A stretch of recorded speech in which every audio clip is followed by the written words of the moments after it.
Hello guys! Welcome dito sa aking channel, Kapalaran 888.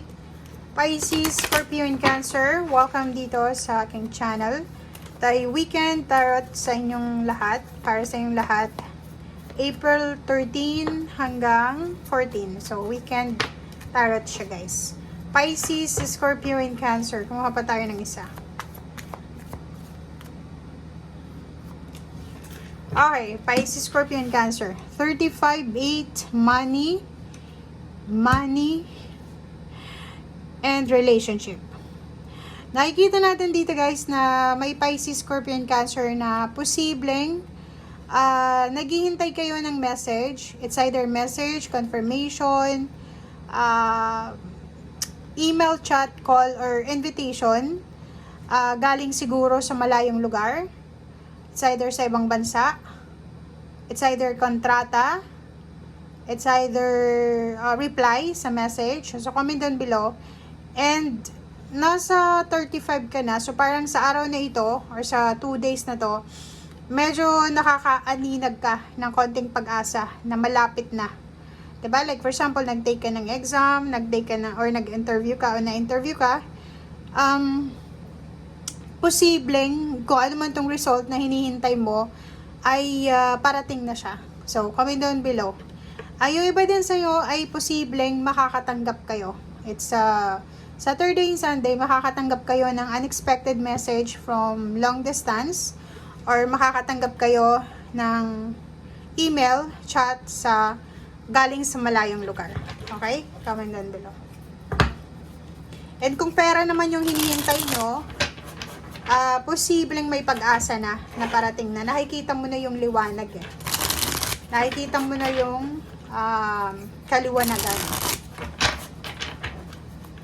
Parang nararamdaman mo, parating na siya. Kung pera yan, medyo kumakati na yung palad mo. Kung sweldo yan, 1 linggo na lang siguro, or few days, makukuha mo na. Or 1 araw na lang. Hierophant. Wow. Hierophant and Nine of Wands. So, single ka ba? If you're a single, babae ka, posibleng if nagsa-sign up ka sa mga dating application or kung ano man yan, website, sinasabi na posibleng makatanggap ka ng isang love offer sa isang tao na sobrang may edad na siya.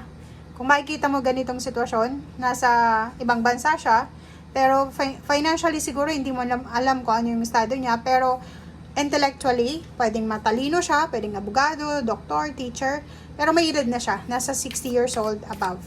Okay? And pwede kanyang offeran ng kasal. Comment down below. Okay, 6 of Wands. Victory and success. Recognition, rewards, awards. Nakakaloka yung baraha mo ah. Tingnan natin. 'di ba? Ang ganda. Kasi itong dalawang barahang to, it's sobrang positibo. So, may water sign, Pisces, Scorpio, and Cancer tayo dito na makakatanggap ng recognition, ng awards, rewards, ng victory and success, ng positive news sa araw na ito. Comment down below guys if for example makatanggap kayo ng balita na sobrang positibo, makatanggap kayo ng balita na or pwedeng message na pinupuri kayo or ganito ganyan, or pwedeng makatanggap kayo ng happy news or happy events or invitation, or pwedeng tungkol ito sa graduation, birthday celebration, baptism, kasal, or kano pa man. So punong-puno ng ng good news ang dalawang barahang yan. Okay? So, if ever man naghihintay ka ng promotion or salary increase, pwedeng matanggap mo siya. If ever trabaho yan, ganun din. So, may mga possibilities tayo dito ang matatanggap. Kaso lang mag-iingat ka. Nako, ganun pa rin. Ingat-ingat kayo ah. I hope itong message na to na dumating sa'yo ay hindi ito galing doon sa mga taong past mo. Diba? Kasi may mga tao sa buhay mo na ginawan ka ng masama, sobrang sama, parang ganon. ginawan mo sila ng kabutihan, pero yung ipinalit nila sa'yo is kasamaan. Like, binigay mo sa kanila lahat, financially and emotional support, pero ang ending, binackstab ka, 'di ba? And ngayon, parang nakikita natin dito na gusto na naman nilang bumalik sa buhay mo. So, I hope na itong message na ito na matatanggap mo is hindi ito galing sa kanila, guys. Kasi kung makikita mo, tingnan mo, oh, may 6 of Cups, may magbabalik sa buhay mo, may gustong bumalik sa buhay mo. Kaso lang, gumawa sila ng hindi maganda sa'yo eh. Ginawan ka nila ng hindi maganda na maraming araw, gabi, buwan siguro, inabot ng taon na umiyak ka. Inabot siguro ng dekada na hindi mo mapatawad sila or hindi mo mapatawad yung sarili mo.